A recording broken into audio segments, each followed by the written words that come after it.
सत्संगी प्रेमियों, महापुरुषों ने जो आज खान पान के विषय में सत्संग के बारे में बातें चल रही हैं कि जैसा खावे अन्न और वैसा हुए मन, जैसी पीवे दूधी हर वैसी होवे बुद्धि, और जैसा पीवे पानी हर वैसी बोले वाणी। सत्संगी प्रेमियों, महापुरुष कहते हैं, ऐसा रे जन्म लिया क्या जग के में आए के, कि ऐसा क्या जन्म लिया जो तूने सतमार्ग नहीं अपनाया। हमारा उद्देश्य क्या था? हमारा उद्देश्य तो उस परमपिता परमात्मा का भजन करना, उसकी भक्ति करने का हमारा उद्देश्य था, और हमने संसार के पाखंड में फंस गए। जैसे ही जैसे बड़े हुए, कहा कि बालापन खेल में खोया, जवानी काम बस होया, और बुढ़ापा देख के रोया, आस मन को सताती है, करो हरि का भजन प्यारे, उमरिया बीती जाती है। सत्संगी प्रेमियों, आज 21वीं सदी चल रही है, इसमें भी हमारा ध्यान फंड पाखंड आडंबर में है। तो क्या कहेंगे आपको? कैसी बुद्धि है आपकी? कौन सी समझ है आपको? आप स्वयं अपने आप पर विचार करिए।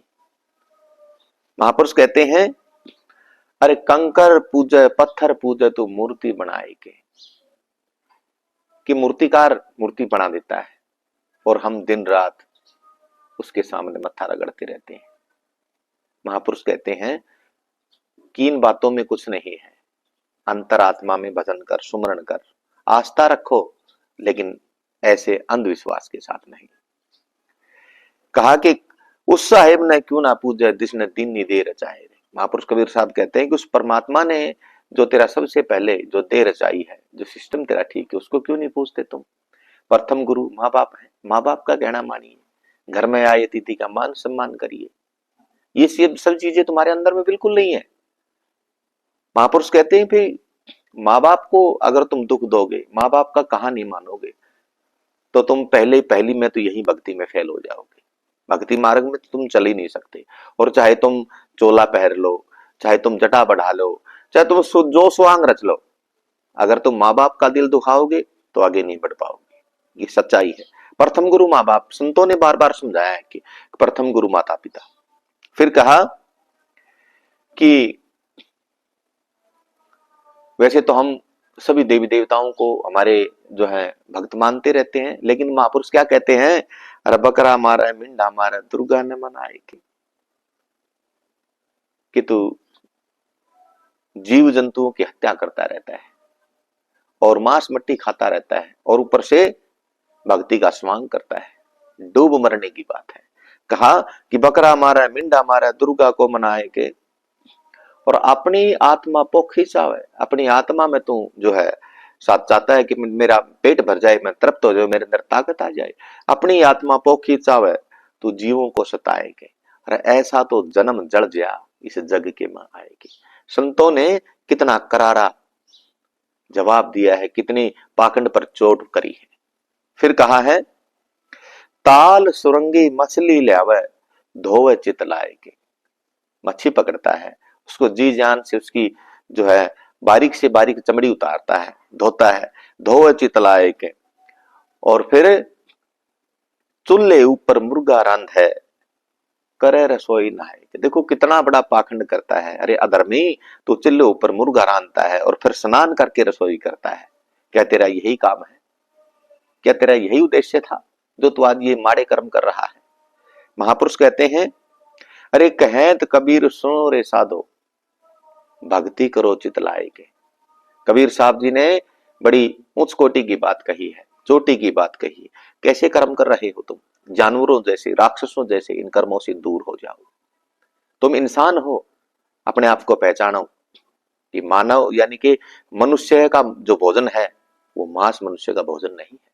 परमात्मा ने खाने के लिए घी, दूध, दही, मेवा, मिष्टान कितना सब कुछ दिया है, और फिर भी तुम जीभ के स्वाद पर ये सारी चीजें खाते हो। तो फिर और ऊपर से तुम ये भी कहते हो कि परमात्मा मेरे पर पता नहीं कब दया करेगा। ऐसे परमात्मा कभी दया कर ही नहीं सकता, क्योंकि परमात्मा की जो रचना है उसके विरुद्ध काम कर रहे हो तुम।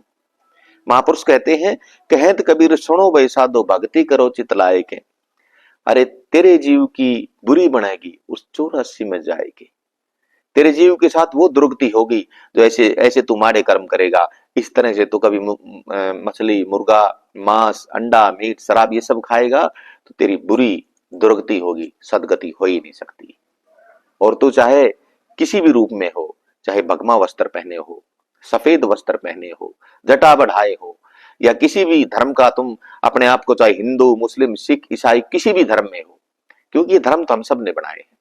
हमारा सबसे बड़ा धर्म इंसानियत का धर्म है, इन सब धर्मों से ऊपर है। वो इंसानियत तेरे अंदर जगा, इंसानियत तेरे अंदर नहीं है तो कुछ भी नहीं है, चाहे तू कोई भी धर्म अपना ले, चाहे कुछ भी कर ले। सत्संगी प्रेमियों, यह सबसे बड़ी बात है। और हम आज इस 21वीं सदी के अंदर भी ऐसे विचार, तुच्छ विचार हैं, फंड पाखंड आडंबर जो हम करते रहते हैं, तो समझ पैदा करिए, अपने बच्चों को अच्छे संस्कार दीजिए, अपने बच्चों को अच्छे स्कूल में पढ़ाइए, और स्वयं भी 2 वक्त उस परमपिता परमात्मा की भक्ति करिए। आहार शुद्ध रखिए, विचार शुद्ध रखिए, जीवन आपका सुंदर बनेगा। और तुम ऐसे ही निरर्थक भरी बातें करते रहोगे, पशुओं की तरह जिंदगी जियोगे, तो क्या फायदा इस मनुष्य देही का, क्या फायदा फिर? विचार करिए। आप सत्संग में आते हैं, इतनी दूर से सत्संग, संतों का सत्संग सुनने आते हैं, और यहां आकर भी अगर आप हमने संतों के विचारों पर अमल नहीं किया तो क्या फायदा इतनी दूर से आने का। और मत जाइए कहीं, मत भटकिए, अपने घर रहिए, अपने घर पर रहकर किन्हीं बातों पर सुन करके इन बातों पर अमल करिए, यही आपका जीवन सुधरेगा। सतनाम, सत साहेब, सतनाम।